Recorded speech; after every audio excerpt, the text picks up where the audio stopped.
जय श्री राम जी। आप सभी को आपके अपने यूट्यूब चैनल धार्मिक भजन कीर्तन बरवाला में आप सभी का स्वागत है। आज हम आपको सोमवार व्रत की विधि और कथा सुनाएंगे। सोमवार व्रत की विधि। सोमवार का व्रत साधारणतः तीसरे दिन के तीसरे पहर तक होता है। व्रत में फलाहार या प्राणायाम का कोई खास नियम नहीं है, किंतु यह आवश्यक है कि एक दिन रात में केवल एक समय ही भोजन करें। सोमवार के व्रत में शिवजी पार्वती जी का पूजन करना चाहिए। सोमवार के व्रत 3 प्रकार के हैं: साधारण व्रत सोमवार, सौम्य प्रदोष व्रत और 16 सोमवार व्रत। विधि तीनों की एक जैसी है। शिव पूजन के पश्चात कथा सुननी चाहिए। व्रत कथा, प्रदोष कथा तथा 16 सोमवार की कथा तीनों ही मैं आप लोगों को बताऊंगा। अभी इस वीडियो में हम आपसे सौम्य प्रदोष व्रत कथा तथा 16 सोमवार की व्रत कथा सुनेंगे। तो सोमवार की व्रत कथा आरंभ करता हूँ। एक नगर में बहुत बलवान धनवान साहूकार रहता था। उसके घर में धन की कोई कमी नहीं थी, परंतु वह बहुत दुखी था क्योंकि उसके कोई पुत्र नहीं था। इसी चिंता में वह दिन रात दुखी रहता था। पुत्र की कामना के लिए वह प्रत्येक सोमवार शिवजी का व्रत और पूजन किया करता था। सायंकाल मंदिर में जाकर शिवजी के सामने दीपक जलाया करता था। उसके इस भक्ति भाव को देखकर एक समय माता पार्वती ने शिवजी महाराज से कहा, महाराज, यह साहूकार आपका अनन्य भगत है, सदैव आपका व्रत और पूजन बड़ी श्रद्धा से करता है। आपको इसकी मनोकामनाएं पूर्ण करनी चाहिए। शिवजी ने कहा, हे पार्वती, यह संसार क्रम क्षेत्र है। किसान खेत में जैसा बीज बोता है वैसा ही फल काटता है। उसी तरह मनुष्य इस संसार में जैसा कर्म करते हैं वैसा ही फल भोगते हैं। माता पार्वती ने अत्यंत आग्रह से कहा, महाराज, जब यह आपका अनन्य भगत है और अगर इसको किसी प्रकार का दुख है तो उसे आपको अवश्य दूर करना चाहिए। आप तो सदैव अपने भक्तों पर दयालु होते हैं और उनके दुखों को दूर करते हैं। यदि आप ऐसा नहीं करेंगे तो मनुष्य आपके पूजन तथा व्रत क्यों करेंगे। माता पार्वती का ऐसा आग्रह देख शिवजी कहने लगे, हे पार्वती, इसके कोई पुत्र नहीं है। इसी चिंता में यह अत्यंत दुखी रहता है। इसके भाग्य में पुत्र न होने पर भी मैं इसको पुत्र की प्राप्ति का वर देता हूँ, परंतु वह पुत्र केवल 12 वर्ष तक जीवित रहेगा। इसके पश्चात वह मृत्यु को प्राप्त हो जाएगा। इससे अधिक मैं इसके लिए नहीं कर सकता। माता पार्वती और भगवान शिव का यह वार्तालाप साहूकार सुन रहा था। इससे उसको न कुछ प्रसन्नता हुई और न ही कुछ दुख हुआ। वह पूर्व की तरह शिवजी का व्रत और पूजन करता रहा। कुछ समय बाद साहूकार की स्त्री गर्भवती हुई और 10वें महीने में उसने एक गर्भ से अति सुंदर पुत्र प्राप्त हुआ। साहूकार के घर में बहुत खुशियां मनाई गई, परंतु साहूकार तो यह जानता था कि उसका केवल 12 वर्ष तक ही पुत्र उसका 12 वर्ष तक ही आयु है, इसलिए उसने अधिक प्रसन्नता प्रकट नहीं की और न ही किसी को यह भेद बताया। जब वह बालक 11 वर्ष का हुआ तो उसकी माता ने अपने पिता से कहा कि विवाह के लिए कहा। साहूकार ने कहा, अभी मैं इसका विवाह नहीं करूंगा, मैं अपने पुत्र को काशी जी पढ़ने के लिए भेजूंगा। साहूकार ने बालक के मामा को बुलाकर उसके बहुत सारा धन देकर कहा, तुम इस बालक को काशी जी पढ़ने के लिए ले जाओ और रास्ते में जिस स्थान पर भी जाओ यज्ञ और ब्राह्मणों को भोजन कराते और दक्षिणा देते जाना। दोनों मामा भांजे यज्ञ करते और ब्राह्मणों को भोजन कराते और दक्षिणा देते हुए काशी जी की ओर चल पड़े। रास्ते में उनको एक शहर पड़ा। उस शहर के राजा की कन्या का विवाह था, परंतु जो राजकुमार का विवाह कराने के लिए आया था वह एक आंख से काना था।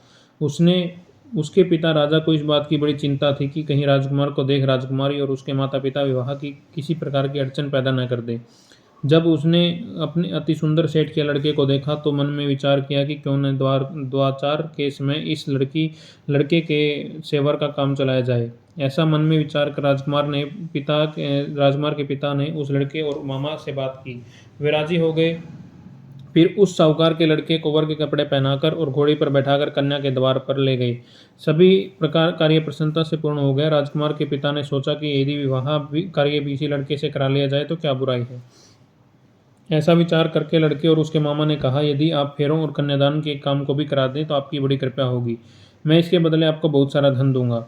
दोनों ने इसे शहर स्वीकार कर लिया और विवाह कार्य भी अच्छी तरह से संपन्न हो गया। सेठ का पुत्र जिस समय आने जाने लगा तो उसने राजकुमार की चुंदड़ी के पल्ले पर लिख दिया, तेरा विवाह मेरे साथ हुआ, परंतु जिस राजकुमार के साथ तुझे भेजेंगे वह एक आंख से काना है। मैं काशी जी पढ़ने जा रहा हूँ। सेठ के लड़के के जाने के पश्चात राजकुमारी ने जब अपनी चुंदड़ी पर ऐसा लिखा देखा तो उसने काणे राजकुमार के साथ जाने से मना कर दिया। उसने अपने माता पिता को सारी बात बता दी और कहा कि यह मेरा पति नहीं है, मेरा विवाह इसके साथ नहीं हुआ। जिसके साथ मेरा विवाह हुआ है वह तो काशी जी पढ़ने गया हुआ है। राजकुमारी के माता पिता ने अपनी कन्या को विदा नहीं किया और बारात वापिस चली गई। उधर सेठ का लड़का और उसका मामा काशी जी पहुंच गए। वहाँ जाकर उन्होंने यज्ञ करना और लड़के के ने पढ़ना शुरू कर दिया। जिस दिन लड़के की आयु 12 साल की हुई तब उस दिन उन्होंने यज्ञ रचा रखा था। लड़के ने अपने मामा से कहा, मामा जी आज मेरी तबीयत कुछ ठीक नहीं है। मामा ने कहा, अंदर जाकर सो जाओ। लड़का अंदर जाकर सो गया और थोड़ी देर में उसके प्राण निकल गए। जब उसके मामा ने आकर देखा तो उसका भांजा मृत पड़ा था। उसको बहुत बड़ा दुख हुआ। उसने सोचा कि अगर मैं अभी रोना पिटना मचा दूंगा तो यह का कार्य अधूरा रह जाएगा। अतः उसने जल्दी से यह का कार्य समाप्त कर ब्राह्मणों के जाने के बाद रोना पीटना शुरू कर दिया। संयोगवश उसी समय माता पार्वती शिवजी उधर से जा रहे थे। तब उन्होंने जोर जोर से रोने की आवाज़ सुनी तो पार्वती जी कहने लगी, महाराज कोई दुखिया रो रहा है, इसके कष्ट को दूर कीजिए। जब शिवजी पार्वती जी वहाँ पहुंचे तो उन्होंने पाया कि वह यहाँ एक लड़का मृत पड़ा था। माता पार्वती कहने लगी, महाराज यह तो वही सेठ का लड़का है जो आपके वरदान से हुआ था। शिवजी ने कहा, हे पार्वती, इसकी इतनी ही आयु थी, वह भोग चुका। अब पार्वती जी ने कहा कि हे महाराज, इस बालक को और आयु दो, नहीं तो इसके माता पिता तड़प तड़प कर मर जाएंगे। माता पार्वती के बार बार आग्रह करने पर शिवजी ने उसको जीवन का वरदान दिया। शिवजी की कृपा से वह लड़का जीवित हो गया। शिवजी और पार्वती जी कैलाश पर्वत को चले गए। शिव शिक्षा पूर्ण होने पर वह लड़का और उसके मामा उसी प्रकार ये करते, ब्राह्मणों को भोजन कराते और दक्षिणा देते अपने घर की ओर चल पड़े। रास्ते में उसी शहर में आए जहाँ उस लड़के का विवाह वहाँ की राजकुमारी से हुआ था। वहाँ आकर उन्होंने यज्ञ आरंभ कर दिया। जब लड़के के ससुर वहाँ के राजा उसको पहचान लिया और महल में ले जाकर उसकी बहुत आवभगत की। बहुत सी दास दासियां सहित आदरपूर्वक अपनी राजकुमारी को जमाई के साथ विदा किया। जब वे अपने शहर के निकट आए तो मामा ने कहा कि मैं तुम्हारे घर जाकर तुम्हारे माता पिता को खबर कराता हूँ। जब उस लड़के का मामा घर पहुंचा तो लड़के के माता पिता घर की छत पर बैठे थे। उन्होंने यह प्रण कर रखा था कि यदि हमारा पुत्र सकुशल लौट आया तो हम राजी खुशी नीचे आ जाएंगे, नहीं तो छत से गिरकर अपने प्राण दे देंगे। उस लड़के के मामा ने आकर जब यह समाचार दिया कि आपका पुत्र आ गया है, तब उनको विश्वास नहीं हुआ। तब उसके मामा ने शपथ पूर्वक कहा कि आपका पुत्र अपनी पत्नी और बहुत सारा धन साथ लेकर आया है। तो सेठ प्रसन्नता से भर उठा। सेठानी आनंदपूर्वक नीचे आए। वहां आकर उन्होंने अपने पुत्र तथा उसकी पत्नी का भरपूर स्वागत किया। अभी बड़ी प्रसन्नता के साथ रहने लगे। जो कोई सोमवार के व्रत को धारण करता है तथा इस कथा को पढ़ता या सुनता है, उसके सब दुख दूर होकर उसकी समस्त मनोकामनाएं पूर्ण होती हैं तथा इस लोक में सभी प्रकार के सुख भोग कर वह अंत में सदाशिव के लोक को प्राप्त होता है। बोलिए शिव शंकर भगवान की जय हो। अब मैं आप सभी से सौम्य प्रदोष की व्रत कथा सुनाता हूँ। पूर्व काल में एक विधवा ब्राह्मणी अनेक प्रातः ऋषियों की आज्ञा ले अपने पुत्र को साथ लेकर भिक्षा लेने जाती और संध्या को लौटती। भिक्षा में जो मिलता उससे अपना कार्य चलाती और शिवजी का प्रदोष व्रत भी करती। इस एक दिन जब वह भिक्षा के लिए अपने पुत्र के साथ जा रही थी तो मार्ग में उसे विदर्भ देश का राजकुमार मिला। शत्रुओं ने उसे अपनी राजधानी से बाहर निकाल दिया और उसके पिता को मार दिया था। अतः वह मारा फिर रहा था। ब्राह्मणी उसे अपने साथ लेकर आई, अपने पुत्र के साथ उसका पालन पोषण करने लगी। एक दिन उन दोनों राजकुमार और ब्राह्मण बालक ने वन में गंधर्व कन्याओं को देखा। ब्राह्मण बालक घर लौट आया परंतु राजकुमार साथ नहीं आया, क्योंकि वह अंशुमति नाम की गंधर्व कन्या से बातें करने लगा था। दूसरे दिन जब वह फिर अपने घर से वहां आया जहां अंशुमति अपने माता पिता के साथ बैठी थी। कुछ दिन पश्चात अंशुमति के माता पिता ने राजकुमार धर्मगुप्त से कहा कि तुम विदर्भ देश के राजकुमार धर्मगुप्त हो, हम श्री शंकर जी की आज्ञा से अपनी पुत्री अंशुमति का विवाह तुम्हारे साथ कर देते हैं। राजकुमार धर्मगुप्त का विवाह अंशुमति के साथ हो गया। बाद में राजकुमार ने गंधर्वराज की सेना की सहायता से विदर्भ देश पर अधिकार कर लिया और ब्राह्मणी के पुत्र को अपना मंत्री बना दिया। यथार्थ में यह सब उस ब्राह्मणी के प्रदोष व्रत करने का फल था। बस उसी समय से यह प्रदोष व्रत संसार में प्रतिष्ठित हुआ। बोली शंकर भगवान की जय। सोमवार की और सोमवार प्रदोष व्रत कथा यहीं समापन होते हैं। अब मैं आप शिव जी की आरती करेंगे और कथा को समाप्त करेंगे यहीं पर।